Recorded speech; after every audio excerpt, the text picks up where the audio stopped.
While I was in Montreal, I took the opportunity to take a quick side trip over to the Maritimes. I've been wanting to take the ocean train from Montreal to the Maritimes for quite a while, and I actually thought that this would be my first trip after the pandemic, and I thought I would do it in 2023, so I was about 1 year early. It's an overnight trip. There were some nice views. I wouldn't say they were spectacular. I had a cabin for one person, and yes, it was as tiny as it looks in this picture. It was a little bit like sleeping in a powder room, and actually, it was literally like sleeping in a powder room because the footstool lifts up to reveal the toilet. At night, the bed flips down over the toilet and the chair and takes up the entire room. And the train starts in Montreal and makes its way through Quebec and then into the Maritimes through New Brunswick. And I got off in Moncton. The train actually continues on all the way to Halifax in Nova Scotia, but Moncton was where there were rental cars actually available. There were none in Halifax. I picked up my car and I headed straight for Nova Scotia, and you always know you're in the right place when you find a yarn bomb telephone pole. I was able to take a rug hooking workshop at Sisterhood Fibers. The class was to make this 3D rug hooked oyster shell. I think it's quite sweet. They have this lovely wildflower meadow outside. And another thing that I discovered while I was at Sisterhood Fibers is those teeny tiny little red dots there. Those are something quite magical. They're wild strawberries, and I've only ever encountered them once before in my entire life, so I was quite thrilled to find them here in Nova Scotia. After I found out that they had them here, I started to see them all over the place, including in this graveyard on PEI that was across the road from the bed and breakfast where I stayed.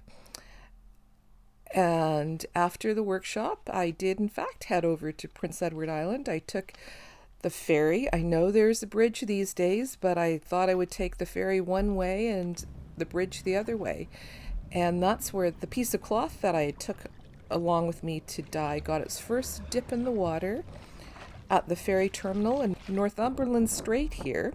And then I walked around the area and picked up some little leaves and bits of flower petals that I found on the ground, and I wrapped it up in my cloth and left it in the sun on the dash of my car to do its magic. And here's the other ferry heading back in the other direction.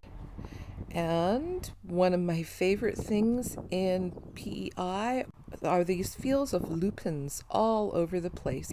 I mentioned it to the owners of this really sweet little bed and breakfast where I stayed, and I got a whole story about how a doctor had gone around the province and just spread seeds all over the place. And the bed and breakfast where I stayed was really sweet. It was full of antiques, and I was quite enamored for some reason with this pine plank floor. I thought it was quite delightful. Another thing that I discovered in my bed and breakfast is they had this hand carder that they had found in the walls of the building when they were renovating the building back in the 1980s. No one knows why it was there, but of course while I was in PEI I visited Green Gables, the recreated home of Anne Shirley. Now I went to Green Gables because the owner of the bed and breakfast told me that I had to, but I quite frankly think their bed and breakfast was quite a bit more interesting and beautiful than Green Gables actually was, but it's worth a trip if you're a fan of the stories. Green Gables had a room full of textile equipment, including their own hand carder. And while I was in PEI, my piece of cloth got another dip in the water, this time at the North Rustico Harbor. Now, this is an area that's quite close to Cavendish where the Anne of Green Gables Museum is.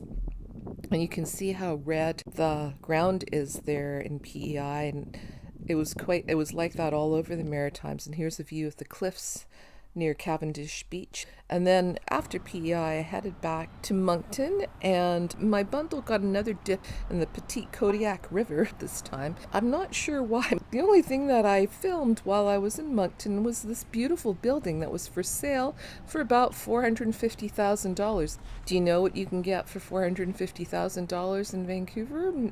Maybe a one-bedroom apartment if you're lucky.